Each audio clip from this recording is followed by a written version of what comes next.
नमस्कार, मैं जितेंद्र चतुर्वेदी। सबसे पहले आप सभी से आग्रह रहेगा कि अगर मतांतर से नहीं जुड़े हैं तो जुड़िए, वीडियो को लाइक कीजिए और साझा करना मत भूलिए। इन दिनों कांग्रेस और उसका पूरा इकोसिस्टम जो है वो दो तरह का अभियान चला रहा है। एक तो रामलला से जुड़ा हुआ है और दूसरा ईवीएम से जुड़ा हुआ है। अब ये जो रामलला से जुड़ा हुआ अभियान है, इसकी इसकी एक तरह से आप कहें कि हवा जो है वो आचार्य प्रमोद कृष्णन ने निकाल दी। और दूसरा जो मसला है ईवीएम वाला, उसके देखिए आप पुरोधा जो है वो स्वयं प्रतिरोधा और प्रशांत भूषण सरीखे लोग बने हुए हैं। तो दरअसल उसकी कहानी क्या है, इस पर भी हम लोग बात करेंगे। लेकिन शुरुआत करते हैं 22 जनवरी के कार्यक्रम से, जिसे लेकर आप एक तरह से कहें कि पूरा घमासान मचा हुआ है। और उस घमासान की बड़ी वजह यह है कि 2024 का लोकसभा चुनाव, कांग्रेस और उसका इकोसिस्टम ये कह रहा है कि देखिए धर्म और राजनीति का घालमेल हो रहा है। अच्छा, जब ये सवाल कांग्रेसी इकोसिस्टम उठाता है तो आप ये कहें कि सहज ही ये बात सामने आ जाती है कि ये जो इफ्तार को रफ्तार दी जा रही थी और दी जाती है, क्या ये धर्म और राजनीति का घालमेल नहीं है? क्या टोपी ना लगा लेने से अगर कोई इनकार कर रहा है तो उसे आप कहते नहीं साहब तो सेकुलर नहीं है? और खास तौर से नरेंद्र मोदी की इस बात पर खूब आलोचना होती रही। आपको ध्यान होगा कि मुझे लग रहा है ये 2013 की बात होगी, वो आम चुनाव से 14 के आम चुनाव से पहले, जब ये तकरीबन तय हो गया था कि नरेंद्र मोदी ही चेहरा होंगे 2014 के आम चुनाव में। तो किसी कार्यक्रम में वो जाते हैं और टोपी उनको पहनाया जाता है, वो इनकार कर देते हैं, मना कर देते हैं एक तरह से इशारे से। कितना बड़ा बितंडा खड़ा किया जाता है। और फिर आपको यह भी याद होगा कि तमाम जो अपने आप को सेकुलर कहते हैं वो किस तरह से टोपी लगा लगा कर अपनी तस्वीरें दिखाते रहे। फिर वो चाहे अखिलेश यादव हो, चाहे नीतीश कुमार हो, चाहे लालू प्रसाद यादव हो, यहाँ तक कि चाहे अरविंद केजरीवाल हो। तो ये जो जब धर्म और राजनीति का घालमेल किया जा रहा था, तब ये विद्युत जन जो है वो कहाँ थे, जो बाकायदे कह रहे हैं कि नहीं नहीं ये बड़ा गड़बड़ हो रहा है। अच्छा, ये बात तो ये कह रहे हैं, लेकिन इसी के सहारे 2024 में अपनी सियासी बैतरणी भी पार करना चाहते हैं।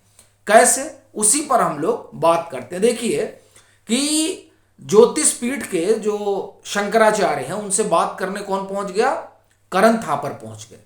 अब देखिए करण थापर का वहां जाना यह सामान्य घटना नहीं है।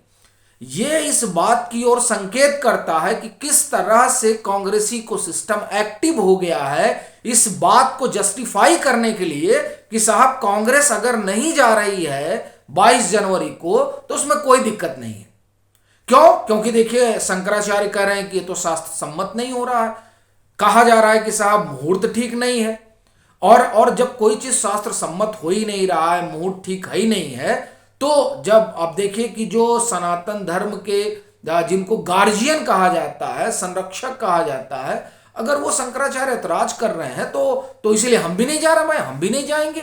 और बाकायदे आप देखिए कि क्या कांग्रेस कह रही है कि साहब मंदिर पूर्ण है।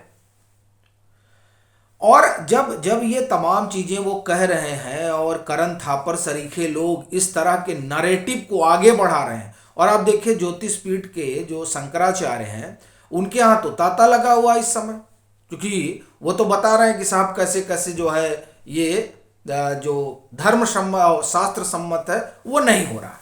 अब बड़ा जी ये जो तमाम चीजें चल रही हैं, इसी बीच आचार्य प्रमोद कृष्ण जो है वो उनका एक साक्षात्कार होता है, आशुतोष लेते हैं और यही सवाल आशुतोष भी उठाते हैं।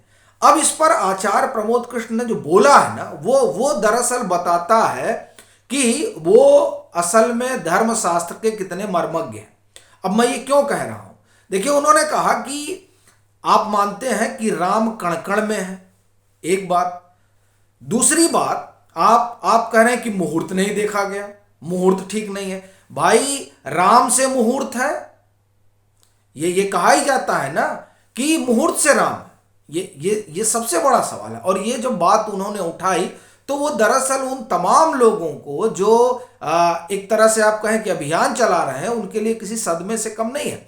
देखिए शंकराचार्य का अपना जो विरोध है, प्रतिरोध है, वो एक अलग मसला है, लेकिन उसके सहारे कांग्रेस जो जस्टिफाई करना चाह रही है, उस जस्टिफिकेशन पर आचार्य प्रमोद कृष्णन ने सवाल खड़ा कर दिया। जो वो कह रहे हैं, वो ये भी कह रहे हैं कि भाई देखिए, वो शंकराचार्य हैं, वो नरेंद्र मोदी के खिलाफ जाएंगे तो भी शंकराचार्य रहेंगे, समर्थन में जाएंगे तो भी शंकराचार्य रहेंगे, वो नहीं जाएंगे, जन भावना उनके खिलाफ रहेगी तब भी वो शंकराचार्य हैं। लेकिन कांग्रेस को तो चुनाव में उतरना है, कांग्रेस क्यों आत्मघाती कदम उठा रही है? एक दूसरा वो कह रहे हैं कि जो ये आयोजन हो रहा है, वो आयोजन किसी भी तरीके से गड़बड़ नहीं है, और ये जो प्राण प्रतिष्ठा का कार्यक्रम हो रहा है, इसमें भी कोई समस्या नहीं है।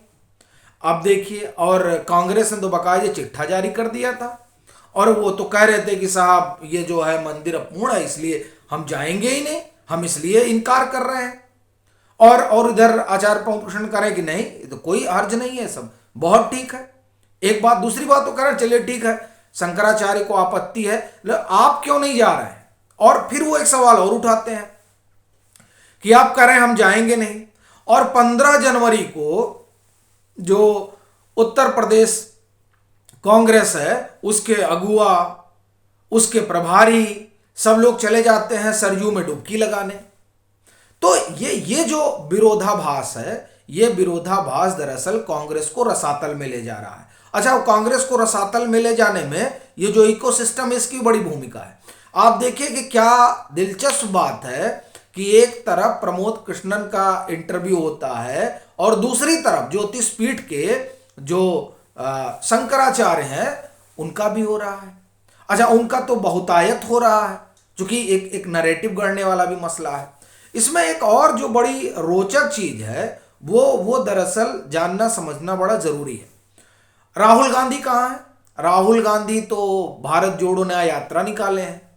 अच्छा, इस बार देखिए, पिछली बार तो पैदल चल रहे थे, इस बार तो बाकायदे जो है एसी गाड़ी है जिसमें बैठकर चल रहे हैं। लग रहा है इस बार ठंड ज्यादा लगने लगी है। बहरहाल, अब वो कहाँ, वहां से कह रहे हैं कि साहब ये तो आरएसएस और भाजपा का कार्यक्रम है, तो मैं क्यों जाऊं?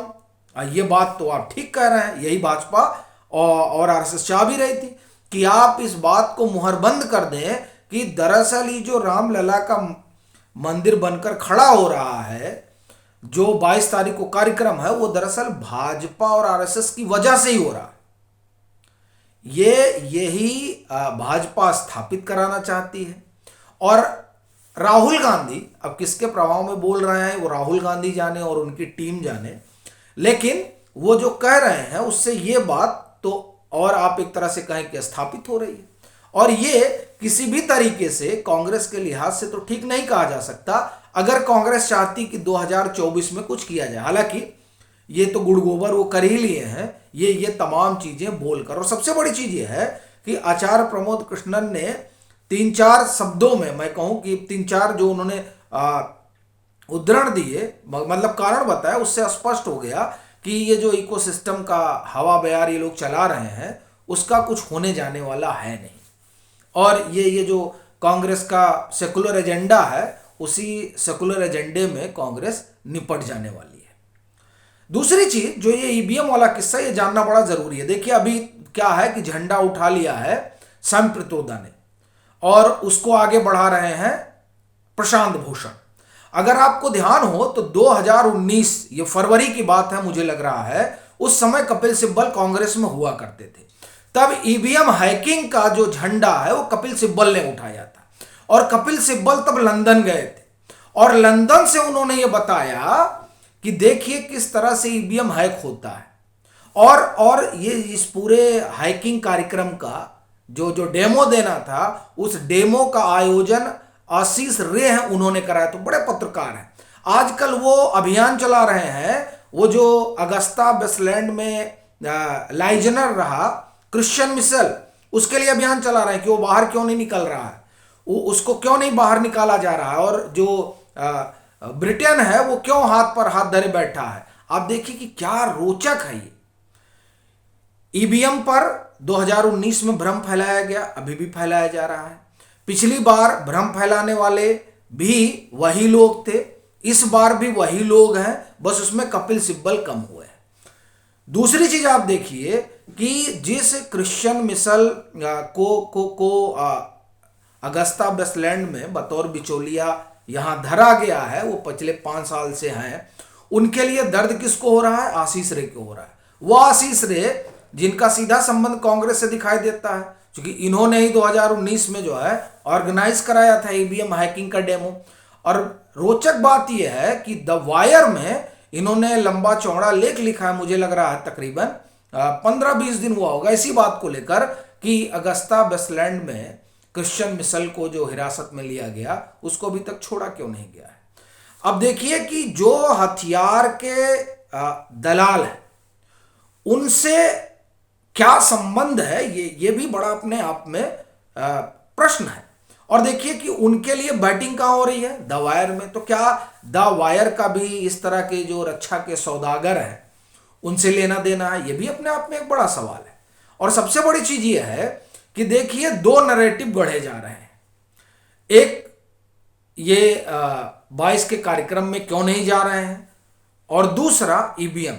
और मुझे लगता है कि ये जो दोनों ही नैरेटिव हैं ये औंधे मुंह गिर रहे हैं, और इसीलिए कांग्रेस अब ज्यादा परेशान है। और वैसे आप देखिए यहां तो उत्तर प्रदेश में इन्होंने कोशिश भी की थी कि कुछ मिला जाए, लेकिन बहन जी ने तो एक तरह से कहे कि इनको धक्के मार के निकाल दिया कि नहीं हम तो अकेला चलेंगे। बड़ी कोशिश हो रही थी, 5-6 महीने से कोशिशें चली, पर उस कोशिश का कुछ हासिल नहीं हुआ। बहरहाल ये बात विषयांतर हो जाएगी। अपना कहना यह है कि ये जो 2 अभियान कांग्रेस इन दिनों चला रही थी, या मैं कहूं कि कांग्रेसी को सिस्टम चला रहा था, उस अभियान की एक तरह से हवा निकल रही है, चूंकि सारी बातें अब सामने आ चुकी हैं। आपकी क्या राय है जरूर साझा करें। मतांतर से नहीं जुड़े हैं तो जुड़ें, वीडियो को लाइक करें और खूब शेयर करें।